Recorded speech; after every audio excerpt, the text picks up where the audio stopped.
Hello, everyone. Thank you so much for joining us today. And we have a really fun discussion planned for you today. We have James MacFadyen from Italy here joining us to talk about hypnotherapy and his new book that he has out on quitting smoking. And Ramie's with us today. Jessica had to work. And so I was really looking forward to learning more about hypnotherapy and different related topics like that, because you both know so much about it. So, James, could you start maybe by telling us about your book? Sure. Thanks for inviting me, Carla. It's nice to be here. I watched a couple of your podcasts, so it feels like I already know you, Ramie. Is it, how do I pronounce your name? Ramie or Ramie? Ramie. So it feels like I know you because I've watched you, you see. I've watched you and listened to you. And I've done some of your exercises, the tapping exercises that you're doing. It's really good. I really appreciate that. Oh, good. Thank you. Yeah. So what was the book? Yeah. So, quite a while ago, I realized that when I stopped smoking myself, that it was like a massive win. Like it was a really, really big win for me. It was something that I didn't think I was ever going to be able to do because I tried to do it so many times. And when I actually worked out how to do it, which was a synergy of different experiences, I just knew that I wanted to write a book about how to do it from my perspective to help others who were in the same situation that I was in. So that's why I wrote the book. And it only took me 15 years. So, well, it was worth it. Yeah, it was worth it. I hope so. Does the book have exercises to quit, or? Yeah, it does actually. It has. I've got it here. It's got. Okay. The first draft had like a maze at the front. Uh-huh. And then I changed it to a labyrinth because. Right. And this is actually a labyrinth from a cathedral in France called Chartres, which is a famous cathedral. It's a really, really beautiful place. And they have a labyrinth, which is exactly this labyrinth here on the floor. And what you do is you walk the labyrinth. And it's a ritual to help you find God. Yeah. So when I was in Chartres and I went to this cathedral, I realized that because before that I had this maze, which was quite complicated, and you get lost and there's dead ends. And I decided to change it to a labyrinth because a labyrinth, it involves you deciding for yourself that you are going to attempt to do something. And as long as you show up for yourself and you do it, then you have success. Yeah. So, a labyrinth, if you look at it, it's very, very, it's easy. You start, you're actually supposed to start at the outside and work your way in. But you can also start from inside and work your way out. And, you can't really go wrong as long as you keep putting one step in front of the other, one foot in front of the other. And that's how I've set out the book. So I've got 16 exercises in it, which you can partake in. And then, by the end of the book, you're in a position of knowledge, which is power, and you're ready to free yourself. Quit smoking. Yeah, I mean, even the word quit, I don't like the word quit because it implies that you're giving something up. Like you're letting go of something that you don't want, that you want. Like you're making a sacrifice. What word do you like? Well, I like stopping. Because it's a choice then, a willing choice. Well, because the idea of quitting gives you the sense that you're losing something.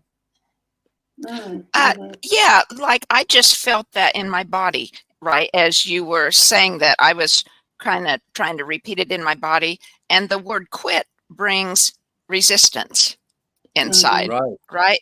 And the word stop, if I'm saying it and I'm choosing it, stop is powerful, right? It's very. Yeah, very good. From the moment what I'm trying to do with the book is put the reader, the participant, in a position where they're able to, from the moment they make their decision, there's a period of probably, let's say, 3 weeks where you want to be careful. You want to stay you want to stay focused and present. But by the end of that period, I mean, I was able to go outside with people who were smoking cigarettes. I was able to be around people who were smoking. You know, it doesn't bother me when I see other people partaking in nicotine, you know, because I know I'm not missing anything. Right. You know, it's basically, it's an abusive relationship between you and the substance. And with all abusive relationships, you know, you're not giving anything up. You just leave it, and you don't regret leaving ever. So that's why I don't like the word quit. Yeah, that's very good. I hadn't thought of the difference between those two words before. That's good to know. Yeah. Good to feel that difference. So how long have you been smoke free? I've been fully addicted to not smoking for 17 years now. Awesome. Wow, very good. Very good. Yeah, it's good. Nice. So Carla, you never smoked, did you? No, I've never wanted to, because I knew how harmful it was, you know, to my body. So I didn't want to. But I remember my dad smoked when I was little. And I remember, you know, he'd always light a cigarette after a meal or something. So in the evening when he came home from work, he'd sit at his end of the table, and I was always at the other end of the table. And so when the meal was over, then I'd go up and sit on his lap, and he'd be smoking, right?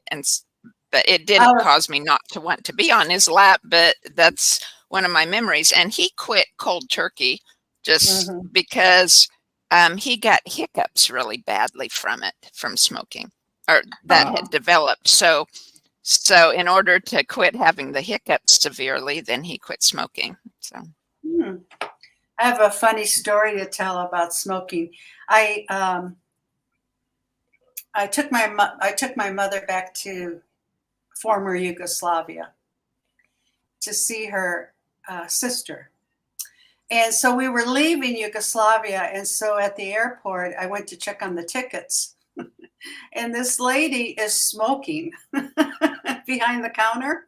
And she had to put out her cigarette to talk to me. I thought that was so funny because we don't do that in America. Yeah, and if you're from Yugoslavia, I think it's in your blood. You just smoke. They just all smoke, you know, they just all the time. So I did smoke. Yeah, I did. Luckily, I quit when I quit drinking, because I thought, I tried it all. I played every game in the book. Okay, I'm only going to have a cigarette when I have a glass of wine. I'm only going to have a cigarette, blah, blah, blah, all that. And then I decided when I quit drinking that I'll just quit smoking, because I won't know the difference on my body, you know, because I'm going to have withdrawals anyway. So it'll be cigarettes or alcohol. So just quit it all. And it has worked. It's been 25 years. So I'm very happy I don't smoke anymore. My children smoke, and they want to quit, but I don't know if they'll. Well, if you can get them to, I give the book away you can either buy it paperback version, or you can get it for free on my website. So if you want to give them a link and get them to have a read, it's designed not to demonize smoking. I mean, I love the smell of smoke. I have no issue with the actual smell of it, or, you know, the manuality of it, the way you use your hands, all these types of things. It's designed for people who perhaps don't have so much willpower like me, or some people are able to just stop cold turkey, like your good self, Ramie, and your father, Carla. Other people, they don't have that willpower, that inner strength, which they can actually generate. So this book is about generating that energy, that power, so that you just blow it away. And that's kind of was a really big win for me. In fact, when I go back to England, because I'm originally from England, when I see people, they can't believe that I don't smoke, because I was like an Olympic smoker. You know, I was able to roll cigarettes with one hand while driving. You know, I was very, very, very good at smoking. Yeah.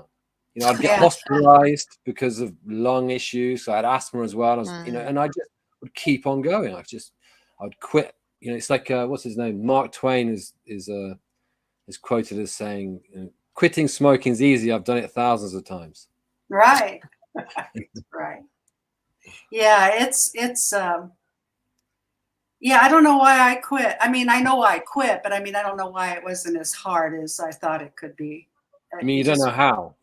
Yeah, I just, Yeah. you know, divine light, because, well, truthfully, I was also very sick of it. Sick of smoking, sick of drinking, sick of trying to figure it all out because it became a problem because okay, I would just play these games, you know. I'm only going to drink when I'm happy. I'm only going to drink when I'm sad. It is every day, right? And just yeah, I was so ready. And I think that helps when you're really, really ready. And I think the divine helped me with that because I don't really remember suffering too much from the withdrawal. And I didn't even know half the stuff I do now, you know, because you know, you can tap away your cravings. You could use hypnosis. You could, you know, I didn't know any of that, but yeah. But talk about the word suffering. James, I haven't read all your book, but I'm up to, I don't know, page 21 or something like that. But you talk about you tell people don't quit smoking until at least you finish the book.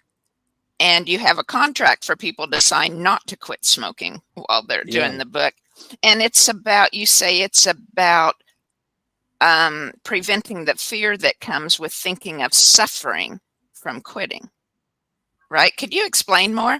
I mean, I thought that was fascinating. I think it's so helpful, so enlightening to understand. So. The idea being, I use the metaphor of the Sleeping Beauty in the castle. So a lot of the old mythologies and stories that get passed down through oral histories, they, in my opinion, contain deep truths. And the story of Sleeping Beauty is this idea of the consciousness which is asleep within us. It's surrounded by brambles. I call these think brambles. So thoughts, beliefs, ideas, which create fear. So people think that they can't stop. They think that it's stronger than them. They think that they want it.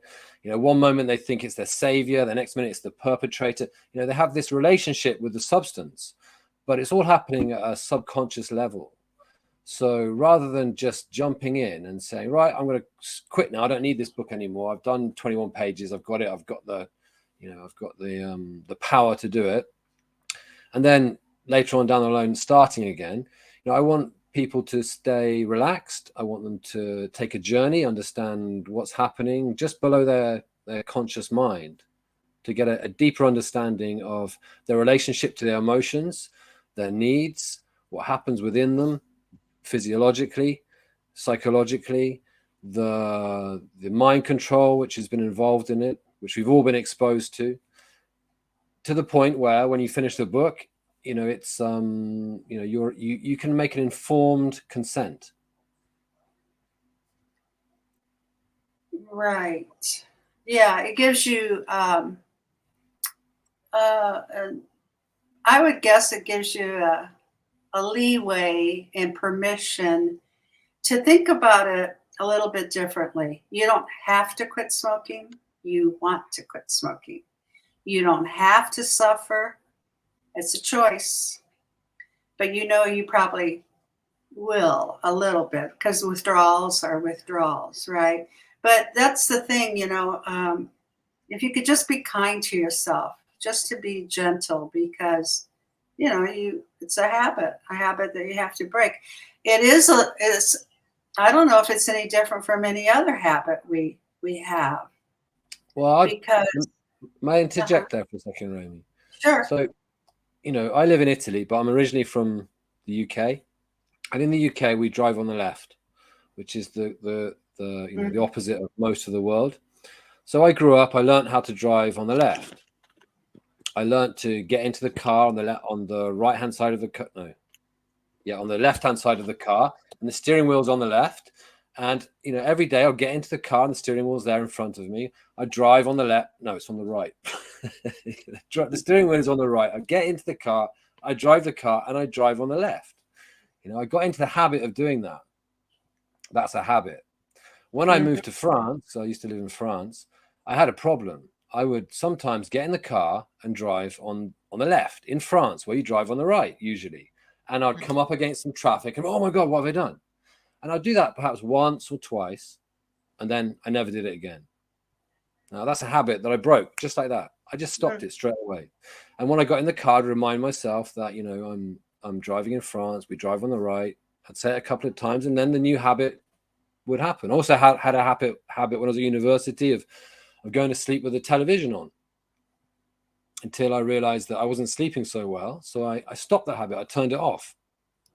So there are habits that we can switch out of very easily, very quickly, because we understand the harm that it's causing. We understand the relationship to that behavior.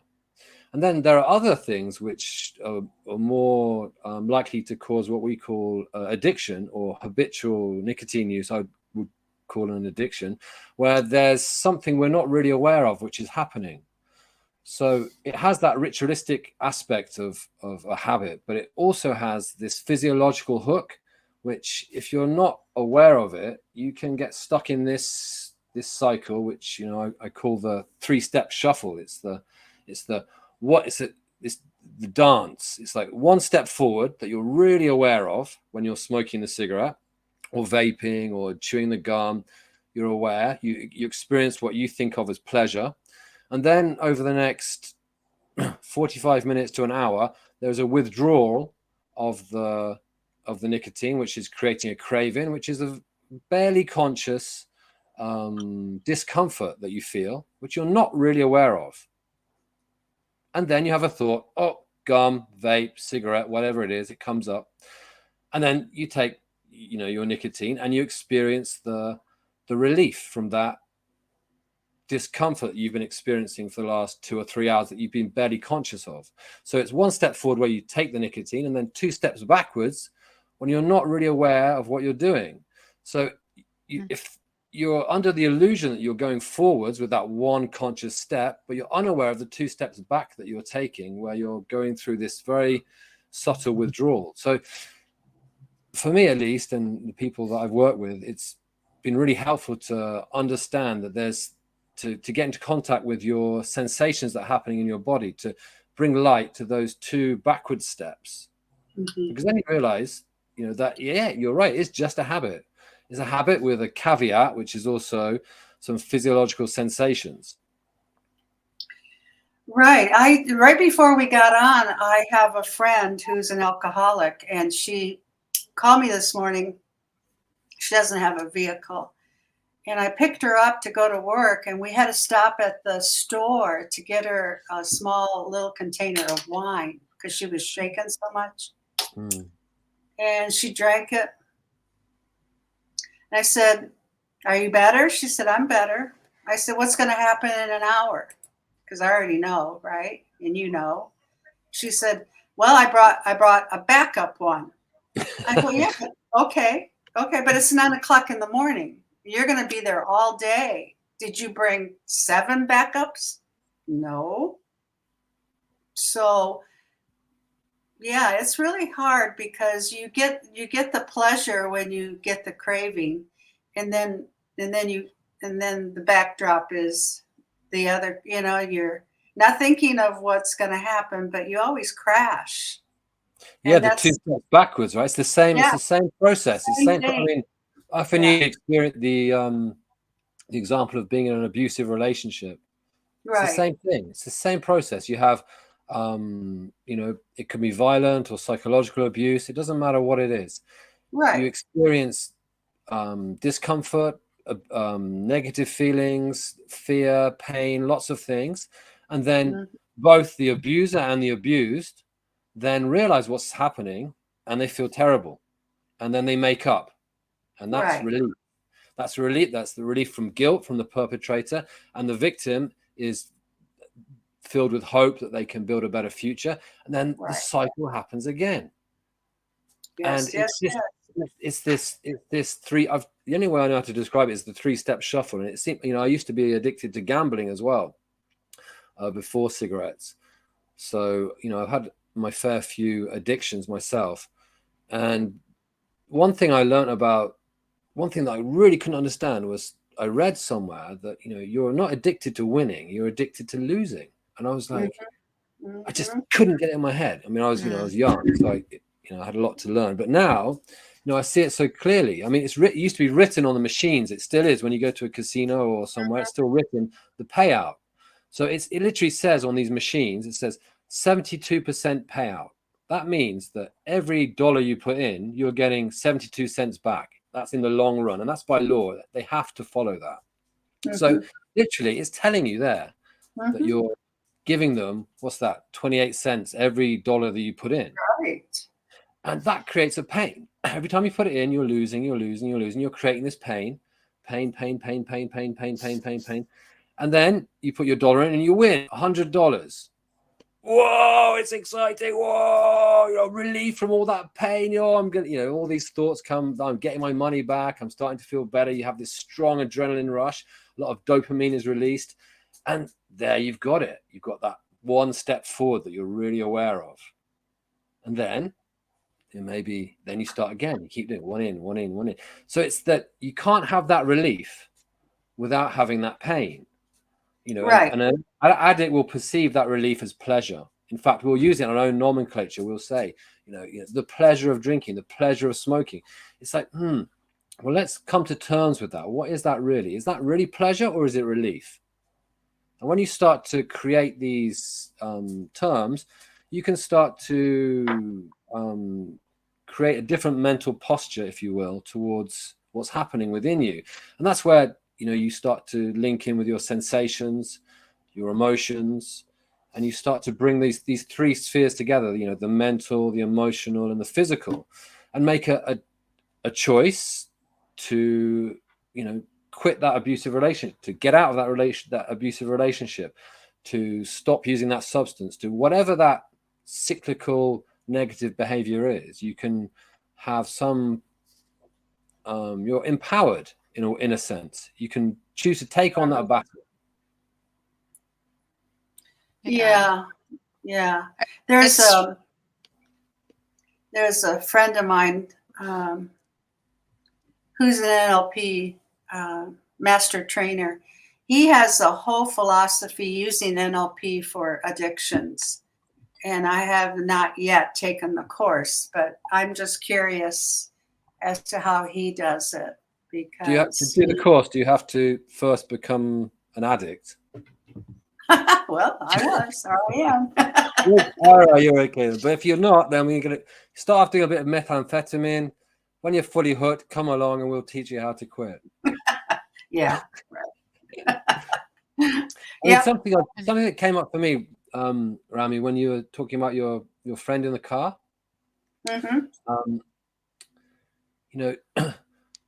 I put a little bit in the book about this where, and also Carla, you were mentioning that you didn't smoke because you had love for yourself as you were growing up. You didn't want to harm yourself. You never took to smoking.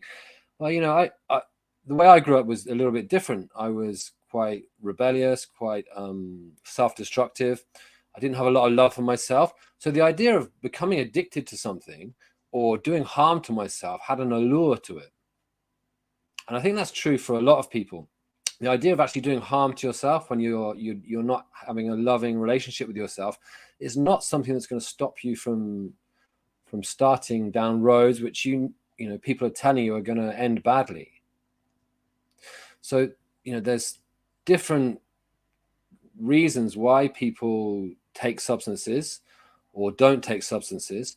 And a very powerful question I found, which I learned through nonviolent communication, which is something that I work with clients with, is this idea of when someone's drinking, ask them the question, why are you drinking? Because that type of question brings in a whole other realm of conversation. Because you can talk about, you should stop smoking, you should stop drinking, you should stop taking drugs. But the question that's underlying is like, why? that was like the final jigsaw puzzle for me, because, you know, I stopped 980 times, and I'd always started again because there was this. Do you mind if I swear, Carla, on your podcast? No, you're welcome to say anything you want. Yeah. Yeah, there's this moment where you just say, fuck it. Like, you know, I don't care. I don't care if I get lung cancer. I don't care. I just, you know, I'm pissed off and I want to, you know, I want my pleasure. Right. And, you know, I realized that that was, you know, a sort of a hateful action towards myself. When I understood that, that really put me in a position where I was then able to, you know, start on a healing journey. I like that. Say, like, I didn't quit smoking. I don't know if it was self-love, though. I think I didn't quit because I was fearful of having pain in my body, or fearful of that long-term sickness. Do you mean you didn't start? And then Carla. Yeah, I didn't start, right. Yeah. And I didn't start drinking because I had a grandfather on each side, one on my dad's father and my mom's grandfather, that were alcoholics. And I knew it could be hereditary, right? Or learned behavior, whichever. And I was afraid to drink because I guess really overall, I feel that in myself, right? Because I was addicted to a very abusive relationship for years. And I'm addicted to, I mentioned that to you before, James, I'm addicted to sugar. You know, I know I am. And so as you guys talk about the smoking and drinking or gaming, because I haven't had a desire to do the gaming either, but it's like, so I'm trying to apply things to sugar, and there's so many similarities, right? It's like, oh wow, it's yeah, definitely addiction is addiction. I didn't think you were not addicted to something. You know what I mean? Yeah, I figured you were addicted to something, because I know your personal, yeah, well, because I know your personal story. And I would say you didn't have any love for yourself. Yes, I think that's where it came from. Yes, absolutely. Yeah. I did not have love for myself. No, and I didn't either. Did you, James? Did I? No, not at all. I was, you know, I know. So you know, I'm still in that process now. I'm still learning to treat we myself. all are, I think. Yeah, we all are.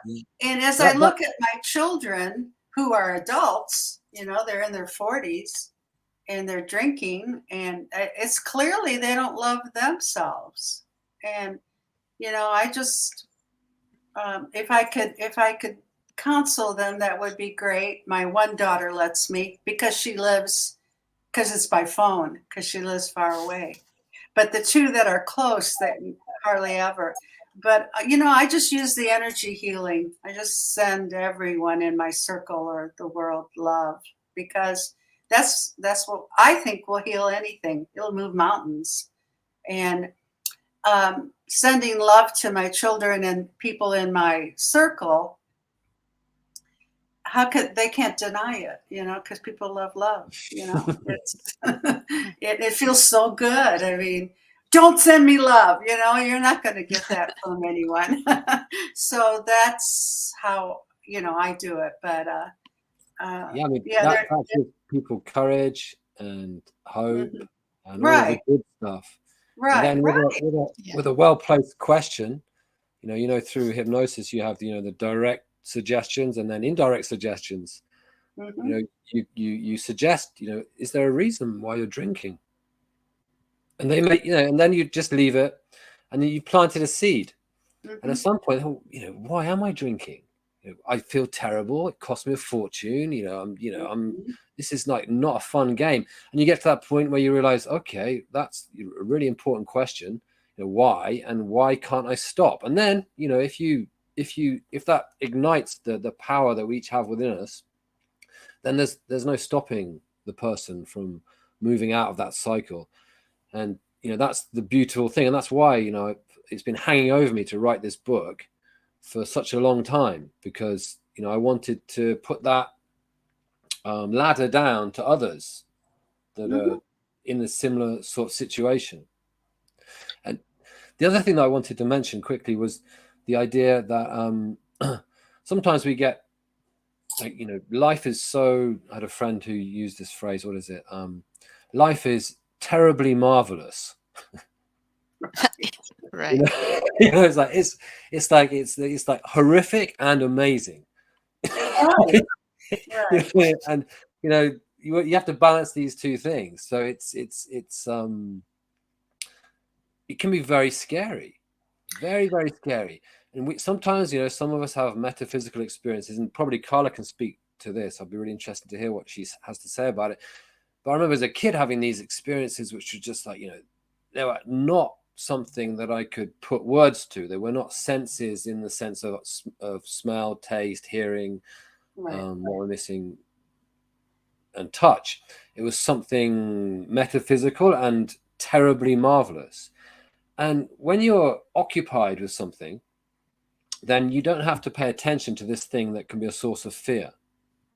So in a sense, drinking, smoking, overeating, doing all of these things, they are a way of masquerading, hiding, you know, what can be, you know, a wound you have, or a generalized fear, or something that once you face up to it is going to make your life much better.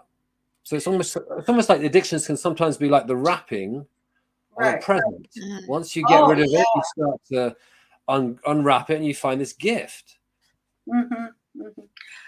Well, when I started drinking, I was the life of the party. I had so much fun. Oh my God, I just drew this people around me, and I was funny, and it was all good until about 8 years into it. And then I noticed that I wasn't so much fun anymore. I would cry. I would get obnoxious. So for me, it took a while, but you know, you start, then you ask the questions. Why am I drinking? This makes me feel like shit. I'm spending way too much money, just all of it. And then of course, then I started lying to myself. Oh, well, I'll only drink when I blah, blah, blah. I'll only, you know, the whole, never ever thought that I would quit. Oh God, no. I mean, I don't have a problem, right? And that took a while. That took a good while to realize that, you know, this is not going to get any better. Honest to God, it's not going to get any better. Because I thought maybe I could. Oh, and I went to the library and I went and researched why we can't quit drinking. And the brain, you don't have enough X's and O's. I don't know. They don't, something in the brain. It's the wiring. And I thought I could solve it. Oh, I was so into denial. And then finally I decided, you know, this is not going to get any better. Literally, I thought, and I really think this might be true, if I didn't quit drinking, I would hurt someone or myself and not know it, because I was beginning to black out. And have you blacked out, James? Yeah. Not through drinking, but through other things. Yeah. Well, it's very scary, because, you know, the times I did, because I worked at a bar, I was the socialite, and the next morning they would call and go, do you know what you did last night? Oh, no. And, you know, it just, I just knew that it was never going to get any better. There was never a cure. And I'm a strong woman, pretty strong and stubborn and all that good stuff, but I knew I couldn't conquer it. So, Ramie, you know, it reminds me, I was in a relationship in my 20s with a wonderful girl who was, you know, an alcoholic, and she would be like the life and soul of the party, and then she'd switch. And you talking about that experience really reminds me of that. And I wanted to add that, we can use substances and they bring out aspects of our personality, and then we connect to that and we think that the substance is the reason that we are the life and soul of the party, right? I had the best fun with this girl when she was sober. We'd play hide and seek around, the old ruins of Agrigento in Sicily. We'd do all sorts of like amazing things when she was totally sober, and she was great fun. And I've been a teacher for 25 years. When I first started teaching, the reason I got good at teaching was because I was a funny teacher. The children would laugh, we'd have great fun, we'd play games, and it had nothing to do with alcohol. And yet I would have this belief system that I needed the alcohol to have fun when I was in a social group. Mm-hmm.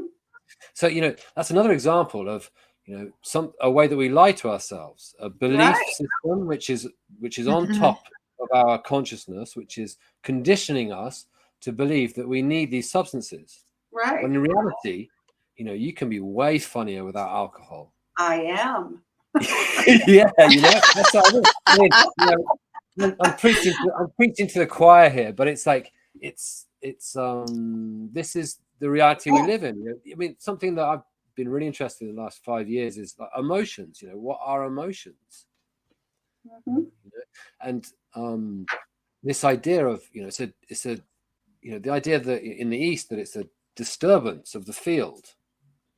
It's like, what? Emotions are disturbance of the field? Really? So you mean like, what about happiness and this and that? It's like, okay, you have emotions we say are positive and emotions we say are negative.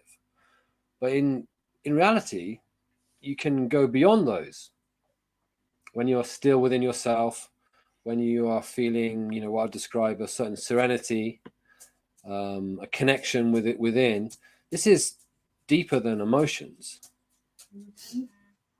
So when we have these strong emotions, they can be positive or negative, there's this risk that we get stuck in a cycle of like wanting it more, craving it more, or having rejections towards things that we don't want.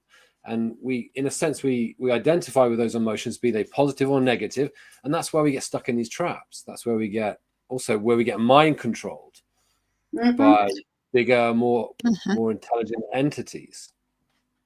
Right. Well, yeah, and something I learned in NLP, which I didn't know, when you're stuck in any pattern, whether you're an addict or not, or you're getting something out of it, negative or positive. And until you realize that, it's, what do they call it? The secondary gain. What are you getting out of this? Like the drama triangle. Right. Because people are addicted to drama. People need that chaos. They wouldn't know what to do in a meditation hall to save their life, because that would be too quiet for them. So it's very, very, very difficult. Very, for someone, impossible sometimes at first. Yeah. That's very interesting. The drama triangle. The triangle, they call it. It's got a specific name. I forgot what it's called. It's like you have the three roles that people often take. You have the savior, the predator, and the victim. Mm-hmm. And if you find yourself in a relationship, it can be deep relationship, or it can be casual relationship, or just with people you meet in the street or in bureaucratic situations. You can find yourself in this triangle. If you're able to identify yourself in that triangle, am I being the predator here? Am I being the savior? Am I being the victim? Then in a sense, you get to take a step back and create some space to have a response rather than a reaction. I mean, I practice this when I interact with bureaucratic entities, because I don't get on very well with governments and things. And Italy has a lot of governments and things. So you're not running for office. Well, you know what? Sometimes I think I should. Oh, maybe. I could dismantle the thing somewhat. Just start it. Someone needs to. Someone needs to. Oh boy. But I'll find myself oscillating between victim and predator when I'm in these situations. It's like, whoa, this really isn't helping me. This is really, negative to the situation. So, taking that step back. Well, that's it. Being aware. Yeah. And I wanted to ask Carla that, something I really appreciate about you, Carla, is the way that you express when you're in a state of suffering. You explain, you're very clear about how you're experiencing something, what's happening, and then you take action to take yourself out of that reactionary state and put yourself into a response state. It's like you're I remember one thing you said to me once, you asked me, I was saying I was feeling anxious about something, and you said, are you feeling anxious or are you feeling excited? Because it's the same energy, James. And I was like, yeah, whoa, it is. It's how I choose to respond to that vibration. Right. Yeah. I don't, I guess I should say, I don't probably see myself as positive or strongly in that light as you would see me. But that's probably just part of my old pattern too, right? My old story of not being good enough or whatever. But reminding myself to see excitement instead of fear or anxiety. I have to remind myself. It's like you get caught up, like we were talking. You get caught up in those old patterns of reactions, and to be able to have a pattern interrupt. And I think that's what's so great about so many modalities and so many just thoughts, or even our conversation. It's like, we learn things that can serve as that pattern interrupt, right? But wow, I see you as very courageous. I don't see you from hiding from anything. I see you express it. It's something that thank you. Thank you. I appreciate that a lot. I think many times I have been courageous, and sometimes it's something other than courage that drives it. Like in my past, I think now I do more from courage.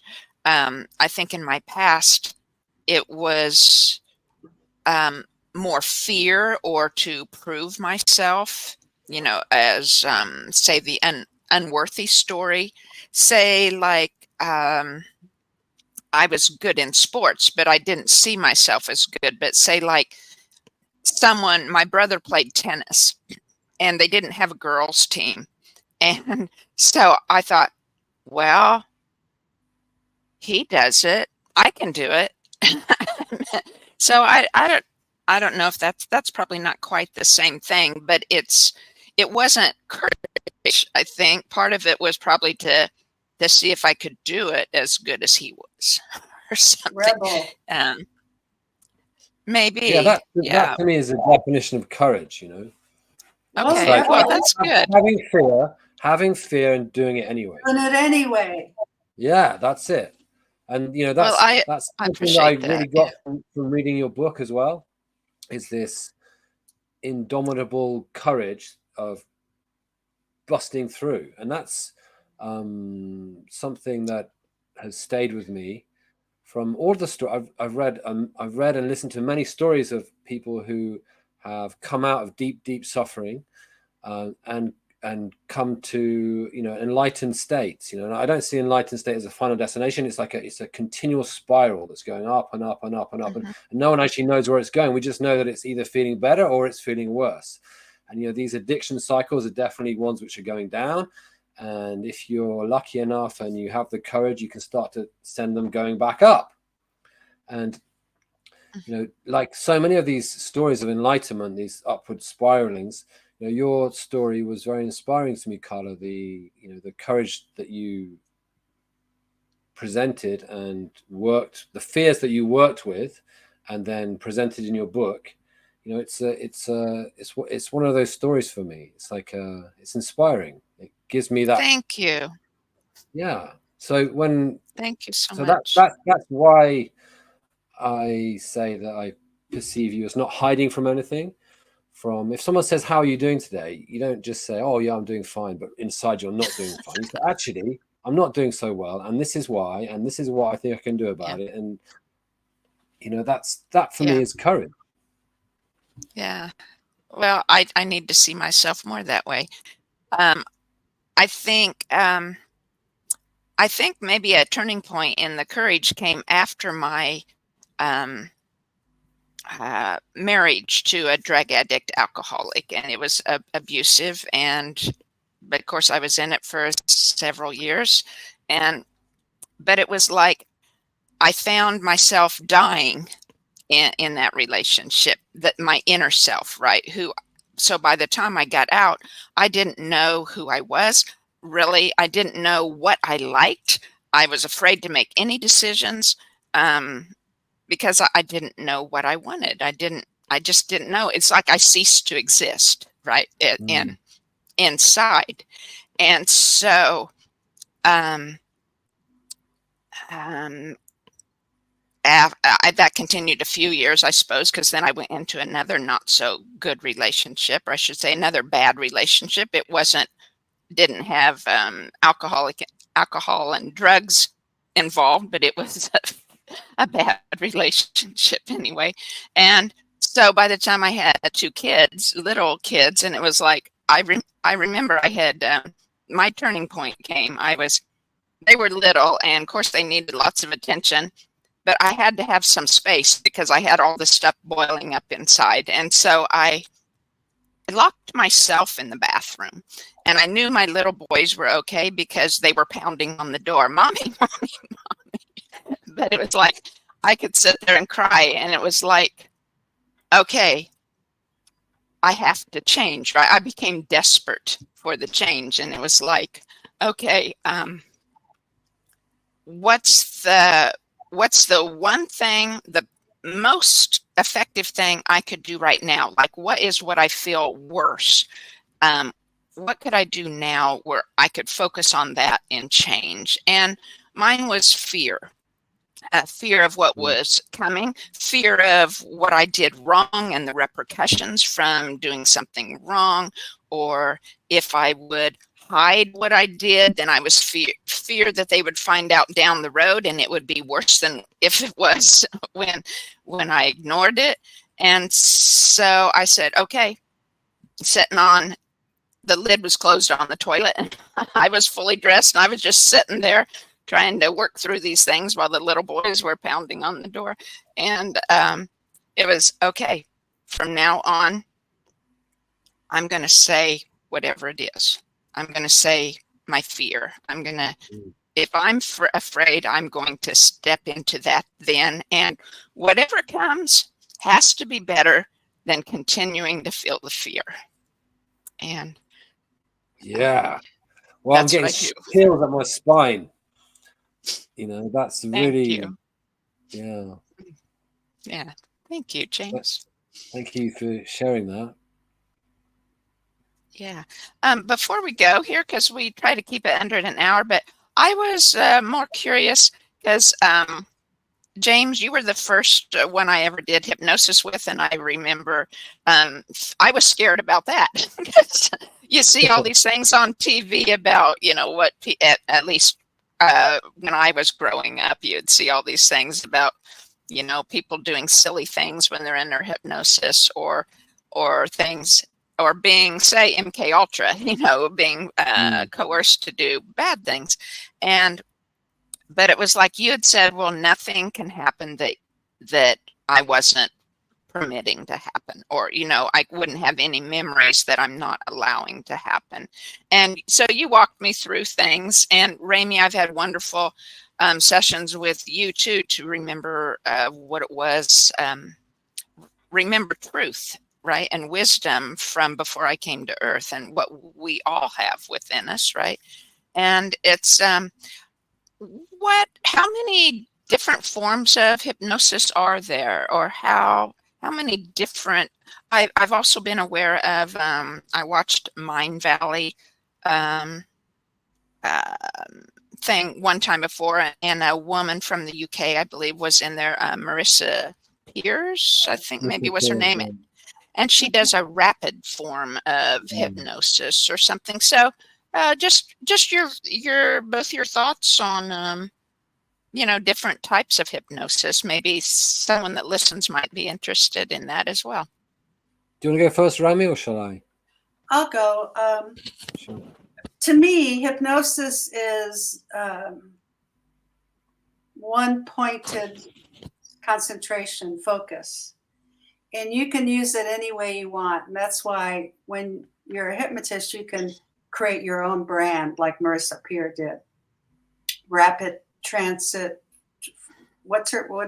Anyway, so quick change. And so I think if you really get into hypnosis, you can really see the fast results. And that's why I like it. And it's natural. I love it. It's just so natural. We enter hypnosis every day. People don't know it until you mention it.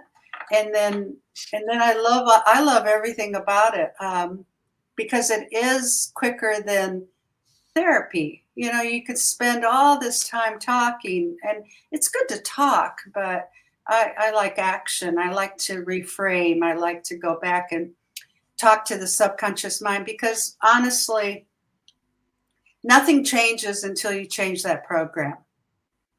And so I use it for healing. I use it for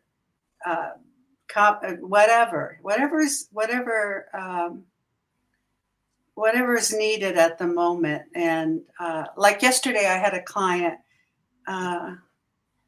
who had a challenge, and I asked him, where did he get that from? And I was so surprised. He remembered. It was 10 years old, and he a child of divorce. And when his father left, he showed no emotion. And the mother was very, very upset. And she told him, well, now you're the man of the house. And at 10 years old. Oh. And he didn't know he was really angry about that. And I said, and all I told him was, that's okay to be angry. I mean, you kind of lost your childhood because now you have to be the man of the house. So I took him back into the 10-year-old, and I asked him, what did he feel? And he said that he felt like he was in a pillar of flames, red flames. I said, wow, that's fascinating. Stay there. So I had him just feel it, feel it, feel it. And I told him, not now, but in a moment or two, not now. You're going to change that feeling. It's going to happen just on your own. And you're going to not be in the red flames, but you're going to be into the violet light. And I could see his smile. And it was just so beautiful because he went from anger to peace. And then I brought him back up, and we were talking, and he goes, I'm at peace. I'm at peace with being the man of the house. So yeah, I love hypnosis. I think it's, I just think it's very good remedy, very good medicine. I think if you can capture the moment when you created that belief, that's even more powerful. But if you can't remember what you told yourself when you were little, you always still have the feeling in your body. And that's what I work with, the feeling, because the feeling is still there. And if you can reframe it, change it, heal it, forgive it, be mad at whatever you need to do. And I don't know what, I don't know at the time until I'm working. Because I don't follow a script. Do you? Mm-hmm. No, I don't. I generally do what I describe as like I just the type of hypnosis that I was trained in and I use is called transpersonal. Mm-hmm. And I think the best way to describe it is to quote Fritz Perl, who wrote he's attributed with inventing the idea of Gestalt therapy, which is looking at the person as a whole, and then you can have a discussion with different parts of yourself. Right. And he's quoted saying, you know, don't push the river; it flows by itself.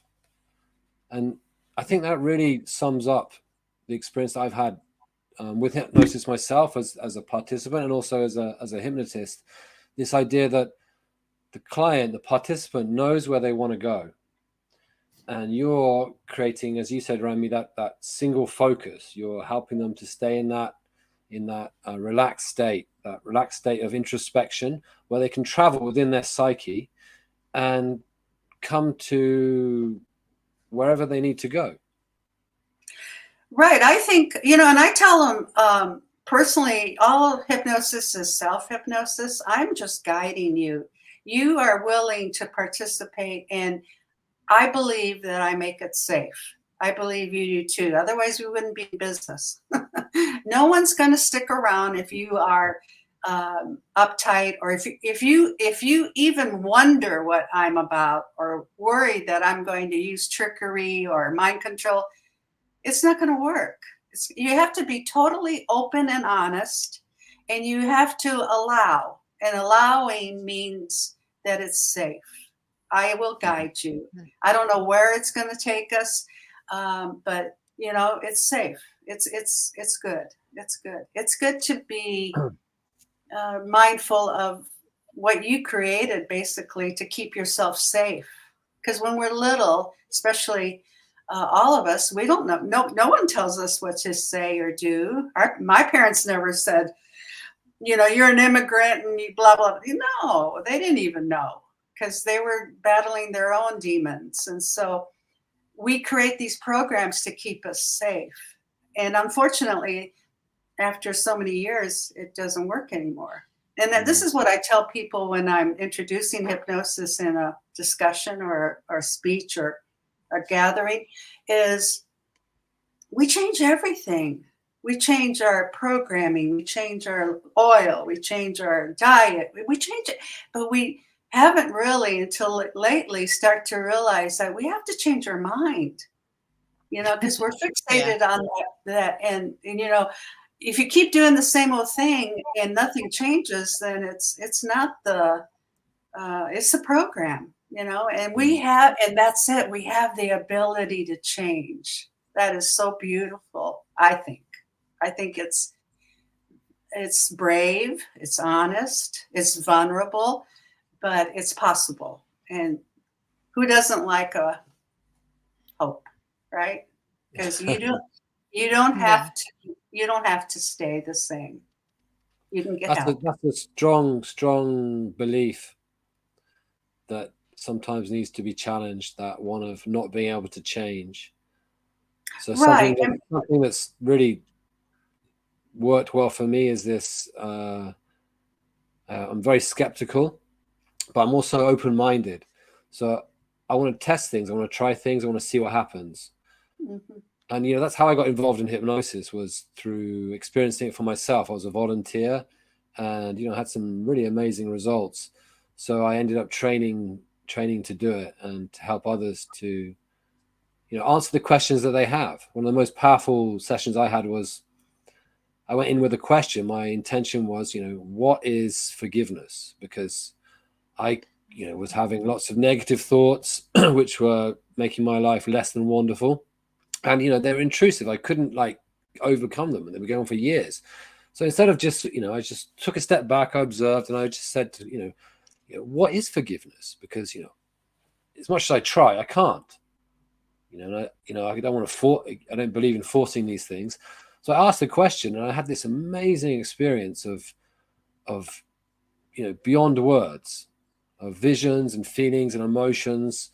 And when I came out of the session, probably lasted about an hour and a half, the first thing in my conscious mind said, well, what was all that about? What had nothing to do with your question. What a load of rubbish.